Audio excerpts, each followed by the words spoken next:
4 years ago when I first ran, I thought that the very answer to that question 4 years ago was that the auditor's office was not playing a primary role in rooting out fraud, waste, or in corruption. And that's why I first ran, because I thought that the auditor was too silent, too uninvolved, and clearly not taking a leadership role in identifying not just the problems as they occurred, but also identifying the causes of that corruption. And so I think today I firmly believe that the auditor's office needs to be out in front in fighting corruption. The one thing that I've been very publicly transparent with is that for too many times the general public and lawmakers were finding out about corruption as it was caught. And really the tragedy is that I believe that the office has been severely underfunded for many years, and there's probably the first auditor in state history to identify some of the core risks that the taxpayer is suffering. Corruption is one small problem that is more the symptom of a greater problem, in that most of our government goes unaccountable, unchecked, and untested to the degree that it really should be. I think it should play a major role in identifying and exposing corruption and letting the public know exactly what's going on. What I see so far is that the public accepts certain things as they are because they don't realize it's illegal. So the state auditor should investigate, expose, and present the case to the prosecutors so that they understand that it's illegal.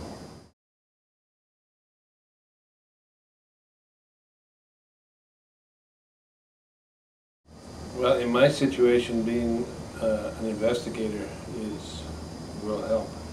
I retired from the Drug Enforcement Administration after 31 years, and during that time I was trained for new and improved methods for conducting investigations, money laundering investigations, which I think here in New Mexico is very important.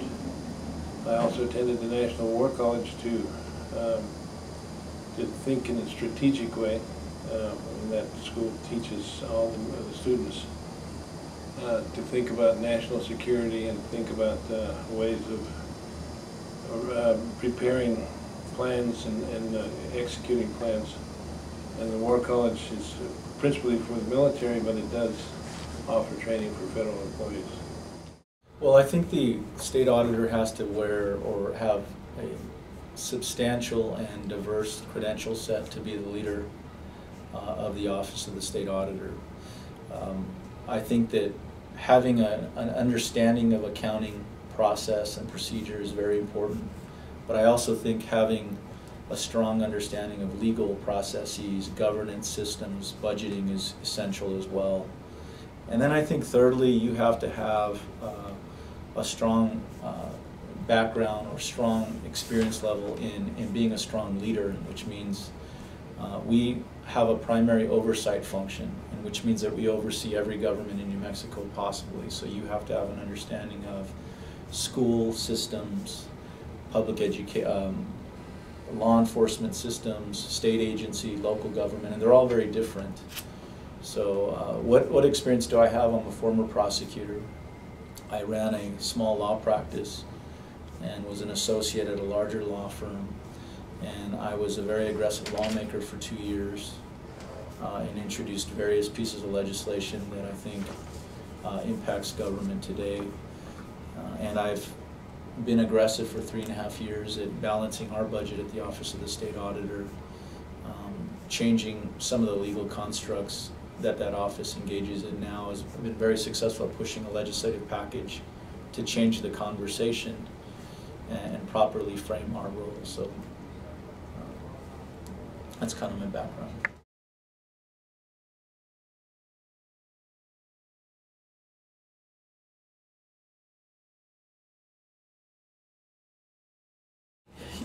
Yes, I think yes to both of those questions. I think we have substantial authority already to do a good job, but I do think applying the carrot and the stick approach is something that's necessary in the area of accountability. And the reason I say that is that right now I have no fining authority or penalty authority over agencies that fail to submit an annual audit report.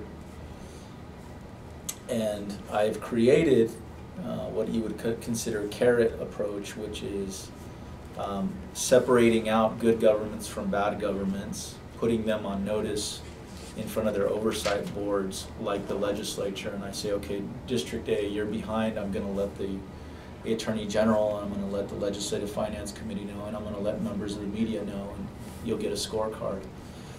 So I try to reward agencies that are on time or that are making an effort to inform my office what their challenges are. I think in the past, when I inherited this office, there was a culture that you submit your audit, but if you fall behind, nothing's going to happen. And at least with my authority, you're going to be put on notice, and I'm going to tell the proper oversight authorities that you're going in the wrong direction. But I am pushing for penalties so that bad governments are not rewarded with additional funding. The other bill that I introduced that died was obstruction of audit. I do think that there are officials in charge of the audit process in government today that either negligently or potentially criminally withhold documents, fail to go out to bid for an auditor, and have used many excuses in the past to delay an audit process. And I'd like to see that bill passed in law at some point. It's called the obstruction of audit bill, where at least a district attorney could begin to investigate why is it that an agency is falling behind. Is it just civil negligence where they have a turnover in staff, or is it purposely to conceal certain transactions, certain mismanagement that I think, like the Regional Housing Authority, Jemez Mountain Schools, there are representations that we're now discovering where there was destruction of documents or representing that someone had cancer, therefore they didn't have time to balance their the checkbooks, as reasons that I think now might be criminal, and right now there's not a law in the books. As far as staffing, I think we have one of the most ludicrous and embarrassing staff levels, and think that really the greater tragedy was not the Manny Aragon, Robert V. Hill corruption scandals. It's the fact that there are about 30 audit employees at the State Auditor's Office, and that agencies in government have more tax dollars and more staff positions to do their job, and yet the Auditor's Office is severely underfunded. And I think that's a public policy problem that I'm very proud to have disclosed, and will continue to disclose that problem until it's briefly remedied. But I think that shows the level of commitment that past governments have had to really tracking, accounting, and fighting corruption by how they staff these agencies. If you have the authority to conduct search warrants or call people in to explain why they've done certain things, I think that's extremely important, so that gives you a handle on what is being done. Now, if you have the authority to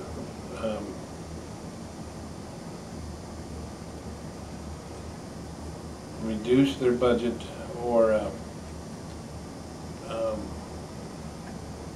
penalize agencies for not submitting timely reports or accurate reports, that's also very helpful. With personnel, if you can provide training and hold them accountable, establish policies so that they know exactly what they have to do. So that would be effective management of the people we have. So more personnel would be important, but I don't think it's absolutely necessary.